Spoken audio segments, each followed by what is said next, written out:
Bonjour à toutes, bonjour à tous et bienvenue sur la chaîne Caroline Sophie Création. Alors aujourd'hui, je vous propose un bonnet. Nous avons vu un bonnet tricot il y a peu de temps. Et bien maintenant, je vous propose un bonnet crochet. Alors c'est un bonnet dont le point est très connu, il est très facile. Et j'aime bien ce point parce qu'en fait, c'est un point unisexe. Les femmes peuvent le mettre, les hommes peuvent le mettre et donc interchangeable.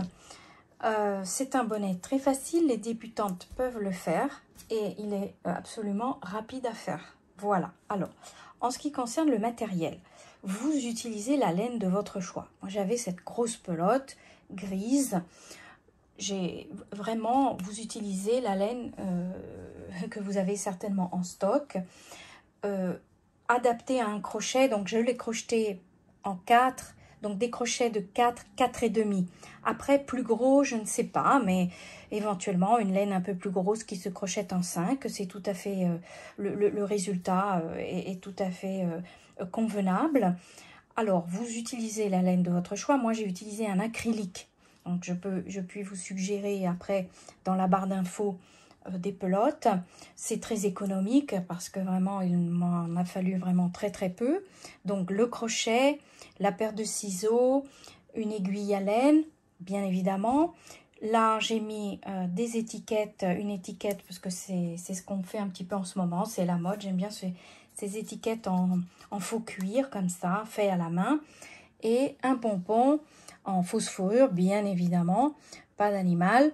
Donc un pompon, je vous mets en barre d'infos où trouver le pompon, les étiquettes, etc. Alors, comme vous l'avez vu, c'est un bonnet qui sied à un adulte, vous avez vu, un homme adulte. Je vous mettrai dans la vidéo, vous allez la voir, un tableau de dimensions pour toutes les tailles, du nouveau-né jusqu'à l'adulte. Voilà. Une précision. Attention à la circonférence. Pourquoi? Parce que vraiment, la bande que nous allons commencer à faire est vraiment très extensible. Donc, vous risquez de vous retrouver avec un bonnet trop lâche. Donc, je vous ai donné des dimensions de longueur de bande, mais avant, si vous pouvez au préalable, faites un petit essai parce que vraiment, même en crochetant après, ça va s'élargir. Donc, ne vous retrouvez pas, j'espère, avec un bonnet qui est trop lâche en circonférence. Voilà. Alors, si vous voulez les dimensions, mais vraiment, c'est vraiment en fonction de la tête du mannequin que j'ai utilisé. Donc, il fait 22 et demi de hauteur et en largeur ici 25, donc c'est-à-dire 50. Mais vous voyez, quand on met le bonnet, ça devient beaucoup plus lâche. Voilà. Alors, je vous laisse tout de suite au pas à pas. Vous allez voir, vidéo flash, rapide et préparer l'hiver. Même s'il fait encore chaud, nous préparons Noël et le mois de décembre pour des cadeaux pas chers et je pense qu'ils plaisent toujours.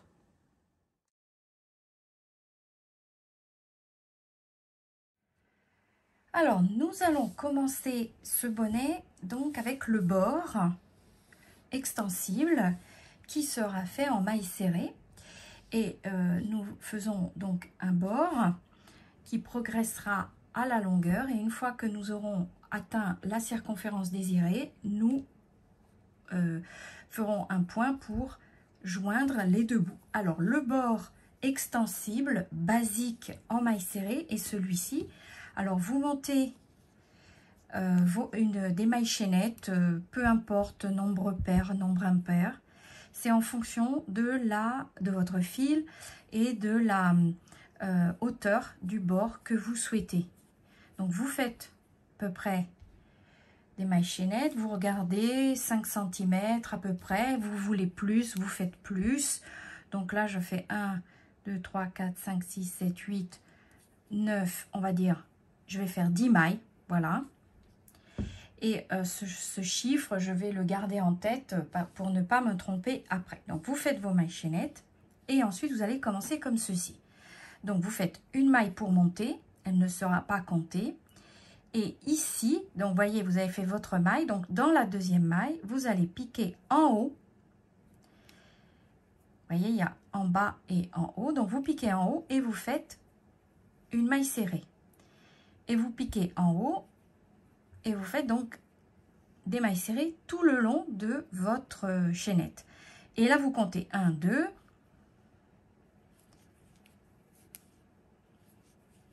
4, 5, 6, 7, 8, 9 et donc là 10. Mon cas, j'ai fait 10, mais c'est à vous de voir. Moi, je vais serrer ma première maille. Je fais toujours comme ça. Je laisse la première maille chaînette libre et après, je la serre. Donc, vous avez fait votre premier rang comme ceci. Maintenant, vous faites une maille en l'air pour monter et vous tournez votre travail. Vous allez piquer dans la première maille. Alors, attention, la première maille, bien sûr, ce n'est pas celle-ci puisque celle-ci, c'est la maille qui nous a servi pour prendre de la hauteur. Donc, ça sera ici, voyez. Donc, vous piquez dans la véritable première maille et vous allez piquer le brin arrière. Vous ne piquez pas comme ceci, mais vous allez prendre le brin arrière. Donc, vous pivotez, vous voyez comme un V et donc vous allez prendre la barrette plus externe. Vous piquez et vous faites une maille serrée. Donc, vous serrez bien votre première maille, vous piquez, vous faites une maille serrée. Et à partir de là, vous comptez bien. Donc, moi, j'en ai 10, 1. Dans la maille suivante, je refais la même chose. Je prends le brin arrière, le brin externe. 2, 3, 4, 5. Je continue. 6, 7, 8, 9. Et là, pour ne pas me tromper, donc comme j'ai compté, je sais que c'est ici et non ici, hein, voyez. Donc, c'est pour ça que des fois, il faudra bien compter pour ne pas vous tromper à la fin, au risque de perdre une maille ou d'en rajouter une. Et là, je suis à la 10e. Je fais ma maille en l'air pour monter. Je retourne mon travail et je répète cette opération. C'est-à-dire les mailles serrées prise par le brin arrière. Et au fur et à mesure que vous progressez, vous aurez un petit accordéon extensible, on va appeler ça comme ça. Vous aurez une bande qui sera donc la base du bonnet. Donc vous progressez 50, la circonférence qui vous va au niveau de la taille que vous choisissez. Je vous mets un tableau avec des dimensions de bonnet toute taille, voyez. Comme ça, vous pouvez vous régler en sachant que si, par exemple, vous avez une circonférence de taille homme 55-56, je ne vous conseille pas de faire une bande de 55-56 parce qu'après, ça devient trop lâche. Il faut quand même que vous ayez une petite rétractation pour que ce bonnet ne tombe pas. Voilà. Alors, vous progressez, je progresse en même temps que vous. Et on se retrouve donc là pour fermer en rond cette première partie et affronter le point du bonnet proprement dit. À tout de suite. Alors donc j'ai progressé dans cette bande et vous voyez c'est vraiment très élastique. Donc je l'ai mise autour de ma tête.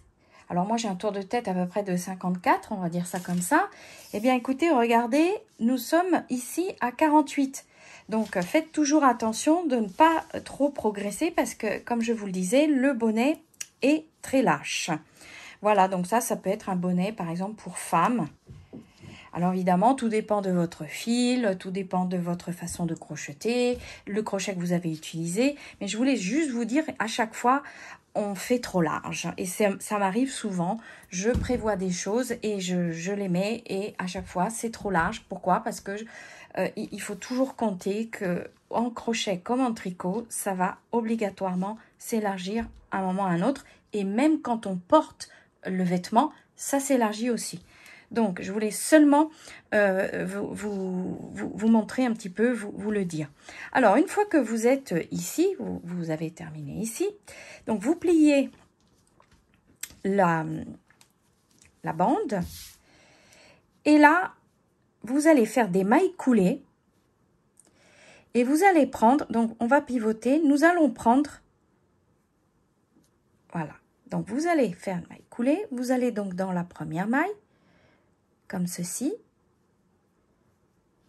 donc on serre et nous allons coudre en maille coulée.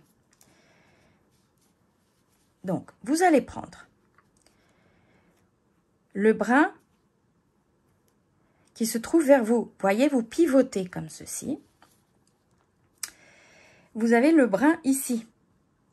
Et là, vous pivotez. Ça, c'est le début de notre bande. Et nous allons prendre le brin ici. Donc, regardez. Le brin externe et le brin. Et nous faisons une maille coulée. Et nous recommençons. 1, 2. La maille coulée. Je vais zoomer. Vous allez tout de suite comprendre. Voilà, donc le brin ici, le brin là, voilà. Donc le brin, vous voyez, j'ai pivoté. Je prends ce brin là, ici et là, et je fais une maille coulée. Et je vais faire comme ça sur toute la longueur. Voilà, donc je passe en avant et je passe ici. Voilà. Alors, je me remets comme ceci. Donc, vous terminez et on se retrouve là, maintenant. Vous terminez comme ceci. On se retrouve pour le point. Alors, vous voyez, quand on ouvre, on ne voit pas la jonction. Avec ce point-ci, nous ne voyons rien du tout. Voilà. Alors, on se retrouve donc ici à la fin pour pouvoir commencer le point du bonnet. À tout de suite. Alors voilà, nous nous retrouvons dans cette position. Donc vous voyez un petit peu ce que ça donne. Ici, nous nous retrouvons. J'ai bien fait mon dernier point avec ma maille coulée ici. Je me retrouve ici. Alors, vous allez faire comme ceci. Vous allez faire ici même une maille serrée et une maille en l'air, c'est-à-dire une demi-bride. Parce que nous allons faire un tour en demi-bride. Alors là, maintenant, vous voyez un espace ici avec 2 brins. Vous voyez les 2 brins, 1, 2. Vous faites une demi-bride, comme ceci. Ici, vous voyez un espace avec un trou, avec un seul fil. Et là, le point en relief des mailles serrées. Vous piquez ici, pas à l'intérieur du trou, mais là, entre les deux. Vous verrez, il y a 2 brins ici. Entre les deux, vous piquez. Vous voyez, on rentre parfaitement et vous faites une demi-bride. Ici, vous avez le trou et l'espace avec les 2 brins. C'est ici qu'il faut piquer et vous faites une demi-bride. Et là, vous ne piquez pas ici, vous piquez ici. Une demi-bride. Et vous continuez comme ceci. Tout le tour. L'important est donc d'avoir, en fait, un nombre pair de mailles, mais surtout d'avoir cette séquence. Donc, vous voyez, ici, je pique, je fais ma demi-bride. Là, j'ai 2 trous pratiquement, 1, 2, c'est celui-là que je dois prendre le plus à droite. Je fais ma demi-bride et après, je ne pique pas ici, mais je pique ici. Voilà. Alors, on se retrouve une fois que nous avons terminé ce rang. À tout de suite. Alors maintenant, pour ce point, nous allons faire des brides. Alors, vous avez fermé avec la maille coulée. Maintenant, vous allez monter avec une maille en l'air. Dans cette même maille, vous faites une maille serrée et une maille en l'air. En fait, ça va ressembler à notre première bride. Dans la maille, dans la demi-bride suivante, vous allez faire une bride et vous l'enveloppez par l'avant, comme ceci. Vous voyez, vous enveloppez la bride, la demi-bride par l'avant et vous faites une bride. Dans la demi-bride suivante. Donc, vous piquez ici sur la droite. Hein. Vous faites une bride. Ici, dans la demi-bride suivante, vous piquez exactement comme ceci et vous l'enveloppez par l'avant. Ensuite, juste à côté, ici sur la droite, vous faites une bride normale. Et vous alternez les brides par l'avant et les brides classiques. Donc, vous piquez juste ici à côté. Voilà. Vous prenez les deux brins comme ceci et vous faites une bride. Et vous alternez. Donc, vous venez de faire une bride classique. Ici, vous faites une bride prise par l'avant. On se retrouve à la fin du rang. Vous alternez cette séquence. Nous sommes arrivés au terme de ce premier rang. Donc, vous avez vu ce commencement. Vous allez prendre ici la maille et faire une maille coulée pour fermer ce rang. Voilà. Alors, nous devons alterner les mailles prises par devant et les mailles classiques, c'est-à-dire les brides passe devant et les brides classiques. Et à chaque fois, nous devons alterner le rang. Donc ici, comme nous avions une bride classique, nous devons faire comme ceci. Vous prenez votre bride par devant, comme ceci. Vous faites ce point, comme ceci, et une maille en l'air. Cela va ressembler à une bride prise par devant. Ici, nous avions une bride prise par devant. Nous la faisons, nous allons faire une bride classique. Ici, nous avions une bride classique. Nous la prenons par devant. Ici, la bride était prise par devant. Vous piquez sur la droite et vous faites une bride normale. Et vous avez compris que vous devez alterner ces deux rangs. Comme ceci, pour avoir ce point classique en relief qui donne un effet.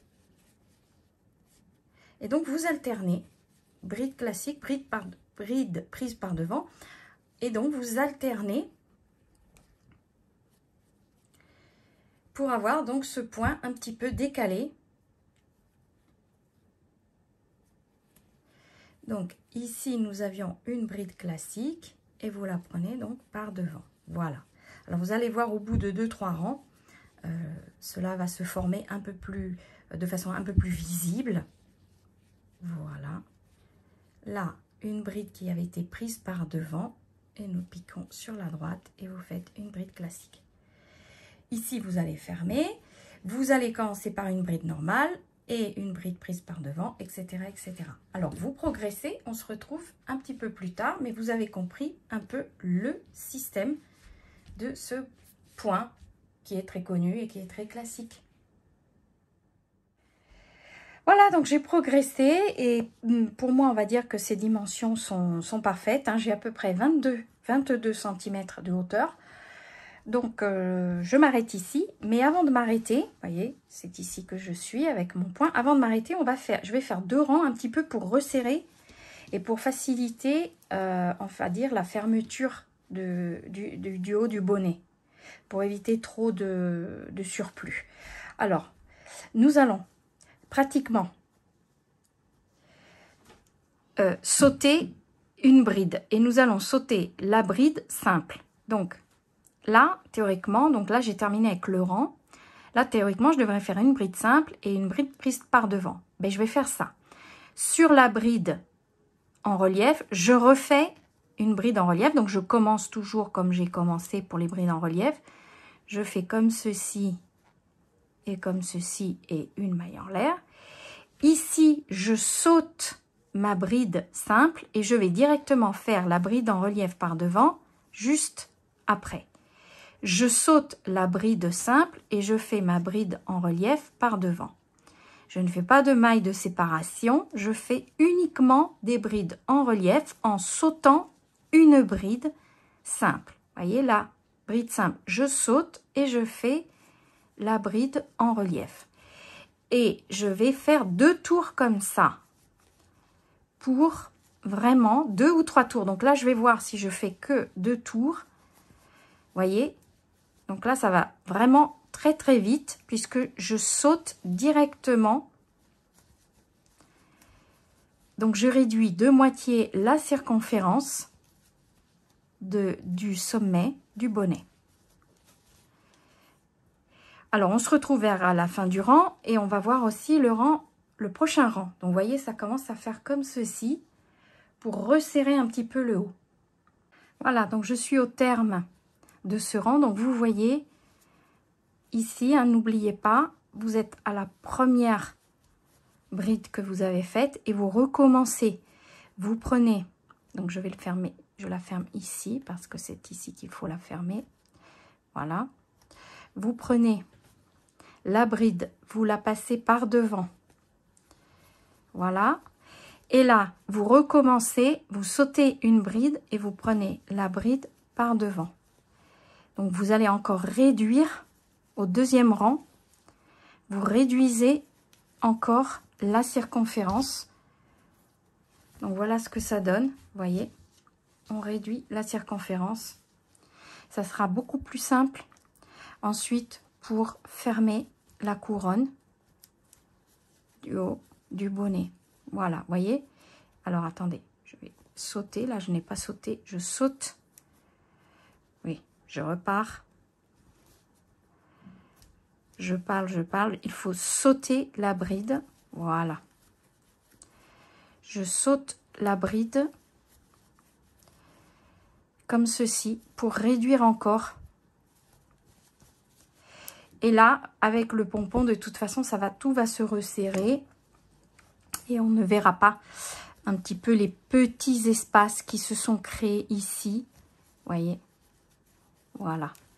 Donc là, on a resserré considérablement en sautant à chaque fois une bride. Donc là, nous faisons uniquement des brides par devant. Voyez, là, la couronne s'est resserrée automatiquement. Et ensuite, avec la couture, ça va être beaucoup plus simple. Comme ceci. Voilà. Alors, une fois que vous avez terminé ces deux rangs de diminution, on va appeler ça comme ça, vous coupez votre fil et vous gardez un fil long et vous passez tout autour avec l'aiguille et vous serrez. Et donc, comme ceci, vous avez terminé votre bonnet. Et ensuite, vous avez le pompon. Voilà, donc j'ai bientôt terminé mon tour.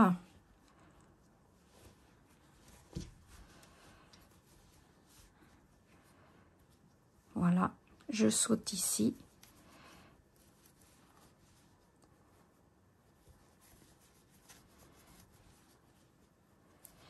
Voilà. Alors, donc, une fois que vous avez terminé, donc mon tour elle se termine ici. Voilà, comme ceci. Hop. Et là, c'est ici que ça se termine. Donc, je fais une maille coulée. Voilà, donc j'ai terminé ce tour. Vous voyez, comme j'ai bien réduit, je vais couper mon fil. Et ensuite, je vais passer une aiguille à laine. Alors, je coupe mon fil, je prends... Donc, je coupe un fil assez grand. Voilà, comme ceci.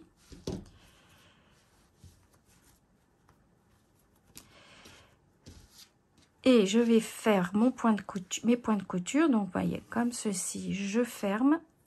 Et là, je vais passer mon aiguille pour pouvoir refermer complètement ce bonnet. Je prends après le pompon. On se retrouve, je vais vous montrer. Et puis le bonnet est terminé. Il suffit après de mettre une petite étiquette. Si vous avez une étiquette, si vous voulez mettre bien sûr une étiquette. À tout de suite. Alors donc je voulais vous montrer. Donc là j'ai resserré, j'ai gardé le fil et la laine. Alors pour les pompons, je voulais vous montrer deux choses. Alors, ce sont bien sûr des pompons en fausse fourrure, pas d'animal, surtout pas, voilà. Voilà comme ils se présentent quand vous les déballez. Ils sont tout écrasés. Donc, pour redonner de la vigueur, comme ceci, aux pompons, vous leur donnez un petit coup de sèche-cheveux bien chaud. et ils vont reprendre leur forme. Vous voyez, celui-ci, je viens de le chauffer. Et celui-ci est tout raplapla, on va dire ça comme ça. Alors, il y a deux types de pompons. Vous avez le pompon, effectivement, pression. Vous avez ceci et vous cousez ici l'autre partie de la femelle du bouton pression et clac. Pour le lavage, c'est super. Sinon, on trouve dans le commerce le pompon avec l'élastique. Donc là, il faudra faire passer le fil dans l'élastique, etc. Bon, personnellement, je n'aime pas trop ce gris sur ce gris. J'aurais préféré, vous voyez, j'ai un pompon, parce que j'ai acheté plusieurs lots. Et ce pompon-là n'est pas avec la bouton pression, mais avec le petit crochet. Donc, je vais utiliser celui-ci. Une autre chose possible, on coud un gros bouton et on met l'élastique autour du bouton. Ça peut être faisable aussi. Personnellement, je vais faire comme ceci. Hein, je vais vous dire, je vais faire comme ceci. Pardon pour le bruit. J'ai ouvert la fenêtre et on entend peut-être la tondeuse du voisin. Voilà, donc je vais faire comme ceci et je vais fixer le pompon. Pour le lavage, en fait, on peut le laver jusqu'à là, il n'y aura pas de souci. Hein, la laine est acrylique. Donc ça, c'est une chose au niveau du pompon. Et puis, j'adore ce genre d'étiquette en faux cuir, en simili-cuir. Voilà, donc les étiquettes de bonnet que l'on peut mettre ici. C'est un peu la mode, on va dire ça comme ça. Ou alors des étiquettes qui se plient. Voilà. Alors, je vous conseille ou d'utiliser la laine, mais c'est vrai qu'en utilisant du fil classique, on peut faire des points plus serrés et l'étiquette tient un peu plus. Alors, on peut pincer comme ceci. Et si on a une machine à coudre comme moi, on peut faire des petits allers-retours comme pour coudre des boutons, on va dire ça comme ça. Et c'est vrai que c'est un peu plus, ça tient plus le coup que de le coudre avec la laine. Voilà. Voilà, donc on va se retrouver une fois l'objet terminé. Vous avez vu, c'est vraiment quelque chose de très très simple et ça monte rapidement et c'est très très sympa. Alors on se retrouve pour la conclusion de cette vidéo. Et voilà, le projet donc est terminé. J'ai cousu l'étiquette avec un fil coton. Alors bon, j'ai une machine à coudre, alors c'est sûr, c'est plus facile pour moi et ça va un peu tenir, ça va mieux tenir qu'avec la laine. Voilà. Donc ce bonnet, comme vous l'avez vu, est destiné au jeune homme en début de vidéo. Voilà. Au début, il était pour moi et puis il n'est plus pour moi. Donc voilà, j'espère vraiment que ce projet vous a plu. Il est très très simple. Les débutantes en crochet peuvent le réaliser sans problème. Il est unisexe puisqu'il n'y a pas de connotation trop féminine dans ce point. Voilà, donc j'espère vraiment que cela vous a plu. Et je vous dis donc à bientôt pour un prochain tuto.